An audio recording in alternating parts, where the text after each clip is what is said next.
ganasnya skuad Chelsea di musim depan. Sementara itu ada juga aksi kocak dari Harry Maguire yang bikin MU kalah. Simak selengkapnya di Cetak Gol Harian berikut ini.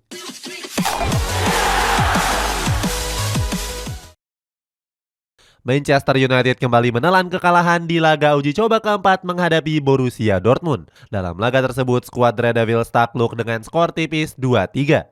Setan Merah unggul terlebih dahulu setelah Diogo Dalot mencetak gol di menit ke-24. Sayangnya Borussia Dortmund mampu berbalik unggul lewat 2 gol yang dicetak oleh Daniel Malen. Tertinggal 1 gol membuat Erik ten Hag melakukan beberapa perubahan. Salah satunya dengan memasukkan Andre Onana di menit ke-46 menggantikan posisi dari Tom Heaton. Masuknya Onana membuat lini pertahanan Setan Merah aman dari berbagai serangan. Namun sayang dalam salah satu momennya kiper Kamerun itu sempat memarahi Harry Maguire. Diduga bek timnas Inggris ini malas untuk bergerak saat Setan Merah mendapatkan serangan. Beruntung Manchester United berhasil menyamakan kedudukan lewat Anthony di menit ke-52. Sayangnya Yusufa Moukoko berhasil mencetak gol kemenangan di menit ke-71. Ini merupakan kekalahan ketiga The Red Devils dalam 3 laga uji coba mereka di pramusim kali ini. Al Nassr berhasil meraih kemenangan saat menjalani Piala Champions Klub Arab menghadapi Monastir. Di laga itu, skuad The Global menang besar dengan skor akhir 1-4. Skuad asuhan Luis Castro berhasil membuka keunggulan lewat Anderson Talisca di menit ke-42. Namun Monastir sukses menyamakan kedudukan lewat gol di menit ke-66. Beruntung Cristiano Ronaldo berhasil mengembalikan kedudukan lewat sundulannya di menit ke-74. Dengan gol ini, pemain asal Portugal itu baru saja mencatatkan rekor baru. Dia selalu mencetak gol dalam 22 musim secara berturut-turut sebagai pesepak bola. Kemudian pesta gol Al Nassr dilengkapi oleh masing-masing gol dari Abdullah Al-Amri dan Abdulaziz Saud Al-Elewai. Kemenangan ini membuat Al Nassr memuncaki klasemen sementara grup C dengan raihan 4 poin. Arsenal masih belum puas untuk mendatangkan amunisi anyar di musim panas kali ini. Skuad The Gunners dikabarkan akan mendatangkan Khviza Kvaratskhelia dari Napoli. Menurut Mikel Arteta, timnya saat ini sangat membutuhkan pemain di sektor sayap. Kehadiran pemain sayap baru dinilai akan membantu Arsenal bisa bersaing memenangkan berbagai gelar bergengsi. Di sisi lain, manajemen The Gunners diprediksi akan sulit mengamankan jasa pemain asal Georgia ini.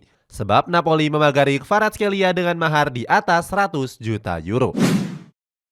Chelsea sedang gencar untuk mengincar pemain-pemain muda yang punya bakat potensial. Salah satu yang menjadi incaran adalah winger Crystal Palace yakni Michael Olise. Pemain asal Prancis ini berhasil tampil apik bersama skuad The Eagle musim lalu. Dia berhasil melesakkan 2 gol dan 11 assist dari 40 pertandingan yang dimainkan di semua kompetisi. Apalagi gaya bermain yang dimiliki oleh Olise sesuai dengan kebutuhan Mauricio Pochettino.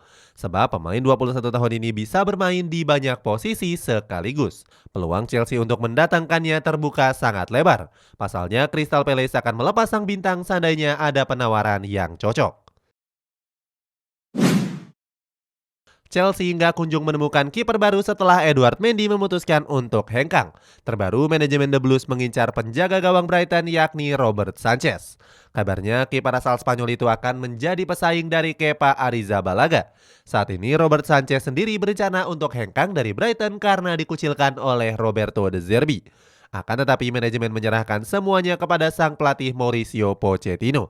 Seandainya diterima, mereka akan segera menghubungi secara internal dari pihak Robert Sanchez. Inter Milan dikabarkan sedang mengincar penjaga gawang Sampdoria yakni Emil Audero Mulyadi. Kiper kelahiran Mataram ini akan menjadi alternatif jika gagal menggait Anatoli Trubin. Pihak Sampdoria sendiri bersedia untuk melepas pemain berusia 26 tahun tersebut. Walaupun begitu, mereka mematok harga Emil Audero dengan kisaran 15 juta euro. Dengan begitu, Inter Milan akan memprioritaskan transfer dari Anatoli Trubin.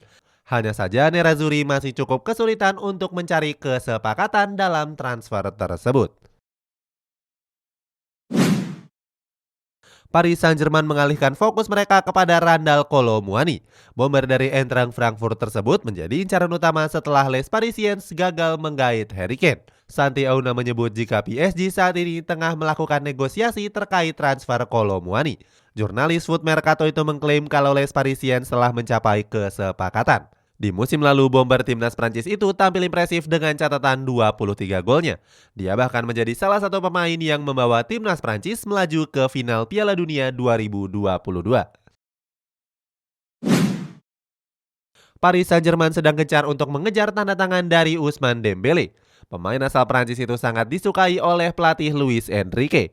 Peluang PSG untuk mendapatkan tanda tangan Dembele terbuka sangat lebar. Ex Borussia Dortmund itu baru saja memberikan persetujuan untuk hengkang ke Parc des Princes. Demi mendapatkan jasanya, PSG harus merogoh kocek sekitar 50 juta euro. Dembele akan menandatangani kontrak selama 5 tahun hingga 2028 mendatang. Manchester United dan Adidas resmi memperpanjang kerjasama mereka hingga tahun 2035. Keduanya telah mencapai kesepakatan baru senilai 900 juta pound sterling atau setara 17 triliun rupiah. Angka tersebut meningkat dari kesepakatan sebelumnya yang hanya berkisar 750 juta pound sterling. Namun kesepakatan ini baru akan berlaku pada tahun 2025 nanti. Bjorn Gulden selaku CEO Adidas mengaku sangat antusias melanjutkan kerjasama dengan Setan Merah. Menurutnya, The Red Devils adalah salah satu merek dagang terbesar di dunia olahraga. Liverpool sudah menetapkan kapten baru mereka pasca ditinggal Jordan Henderson.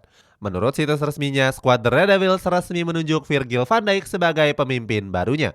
Penunjukan Van Dijk sebagai kapten bukanlah sesuatu yang mengejutkan, sebab pemain 32 tahun itu sangat berpengalaman menjadi pemimpin saat berseragam timnas Belanda. Van Dijk sendiri dianggap punya peranan penting di lini bertahan skuad The Reds. Di sisi lain, Liverpool menunjuk Trent Alexander-Arnold sebagai wakil kaptennya. Chelsea kembali menambah amunisi baru untuk mengarungi musim 2023-2024. Menurut laporan dari Fabrizio Romano, manajemen The Blues resmi mendapatkan tanda tangan Axel Disasi. Lewat postingan sosial media pribadinya, Romano menuliskan jika Disasi diboyong dari AS Monaco seharga 45 juta euro. Pemain asal Prancis itu dijadwalkan akan menjalani tes medis pekan depan. Chelsea sendiri memberikan kontrak jangka panjang yakni selama 6 tahun. Itu artinya pemain berusia 25 tahun tersebut akan berseragam The Blues hingga tahun 2029 mendatang. Al-Ittihad secara resmi memperkenalkan pemain baru mereka yakni Fabinho. Juara bertahan Liga Arab Saudi tersebut harus merogoh kocek 40 juta pound sterling untuk menggayatnya dari Liverpool.